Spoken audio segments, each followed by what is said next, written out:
नमस्कार दोस्तों, आज संडे है और आज हम कुंडली अध्ययन कर रहे हैं। ये कुंडली है, ये दिल्ली की है और ये एक जातिका की कुंडली है। उनका प्रश्न था कि उनकी 2 शादियां हैं जो टूट गई है। तो उनका अगला प्रश्न था कि मेरे माता-पिता तीसरी शादी भी करवाना चाहते हैं। मतलब जो पहले की शादियां थी वो भी इनके पिताजी ने, माताजी ने ही करवाई थी। इनकी मनमर्जी से नहीं हुई थी। इसके बाद उन्होंने पूछा कि मेरा भविष्य क्या है? क्या मेरी किस्मत में वैवाहिक सुख है या नहीं? और मेरे जो जीवन है उसमें संतान सुख है या नहीं? इनकी जॉब बहुत अच्छी है। इनकी जो पहली शादी है 1.5 वर्ष तक चली और बाद में डिवोर्स हुआ। इसके बाद जो दूसरी शादी हुई वो 1 महीने भी नहीं चली मतलब। और जो इनका हस्बैंड था वो शराबी था, तो उसकी सुबह भी शराब से होती थी और शाम भी, तो फिर इन्होंने वो रिश्ता भी छोड़ दिया। देखते हैं इनकी कुंडली क्या कहती है। नमस्कार दोस्तों, मैं प्रज्ञा आपका हार्दिक स्वागत करती हूँ अपने प्रोग्राम में। दोस्तों, मेरा व्हाट्सअप नंबर है, यदि किसी को भी कुंडली से रिलेटेड जानकारी चाहिए या कुंडली बनवाना हो तो आप इस पर संपर्क कर सकते हैं। इसके चार्जेस हैं। और यदि मेरा प्रोग्राम आपको अच्छा लग रहा है तो लाइक करें, शेयर करें, प्लीज़ सब्सक्राइब ज़रूर करें। हम देखते हैं कि एक लड़की है और एक लंबा जीवन है। इसके साथ अकेले निकालना मतलब बहुत मुश्किल होता है। तो इनके माँ बाप ने यही सोचा कि मैं तीसरी शादी भी हम इनकी कर देते हैं। तो इन्होंने बोला कि नहीं, मुझे पहले उससे जानना है कि क्या मेरी कुंडली में योग है या नहीं है।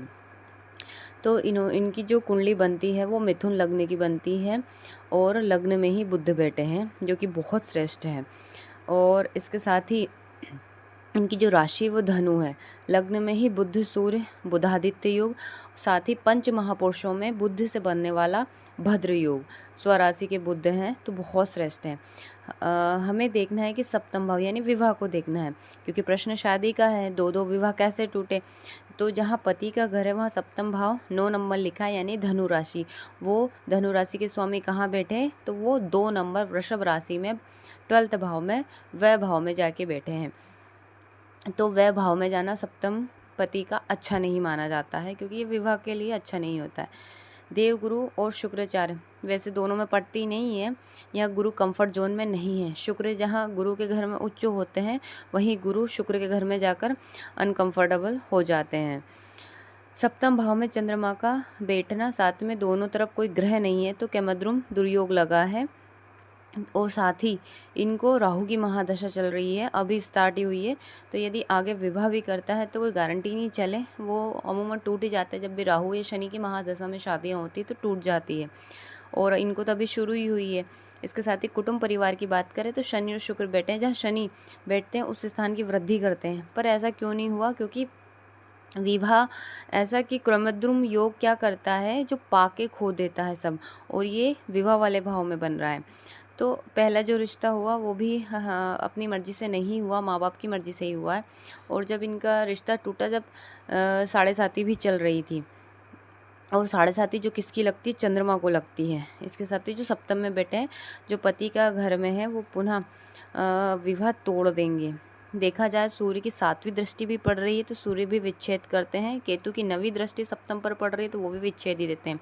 और गुरु और शुक्र को हम देखते हैं कि ये दोनों अच्छे होने चाहिए। किसी के भी वैवाहिक जीवन को देखते हैं तो गुरु भी वह भाव में जाने, यानी कि सप्तम पति पाप कर्तरी में है गुरु, और शुक्र भी शनि के साथ ये भी पाप कर्तरी योग में है। उसके साथ ही हम देखते हैं कि यदि हम बच्चों की बात करते हैं तो 7 नंबर यानी कि तुला राशि, वहाँ बैठे राहु। पंचम में जो राहु है संतान का होता है, संतान का कारक देखें तो गुरु होते, तो वो वह भाव में जाके बैठे हैं। संतान की यदि हम बात करते हैं कि महिला की कुंडली में सुख है क्या नहीं, तो वो चंद्रमा और मंगल को भी देखना होता है। तो मंगल तो यहाँ ठीक है, पर चंद्रमा तो खराब ही है। संतान भाव में राहु का बैठना, तो सुख की बात करें तो मंगल जो बैठा पराक्रम भाव में, और गुरु की दृष्टि पड़ रही है संतान सुख भाव पर, तो विवाह तो होता है जब भी, तो इनको संतान सुख तो मिलेगा, ये बात तो है। एज वैसे भी इतनी हो गई है कि यदि 39 की एज हो गई है तो डाइवोर्स वाले ही स्वाभाविक है मिलेंगे। तो हो सकता है उनका कोई संतान हो या बच्चा हो तो इनको वो सुख मिल रहा है, और यदि इनका भी होता है तो इन्हें सुख तो मिलेगा। इसके साथ ही वैसे भी पाप कर्तरी योग में बहुत सारे भाव हैं, जैसे 12वां द्वितीय भाव, आय भाव जिसको हम बोलते हैं, चौथा भाव सुख का भाव।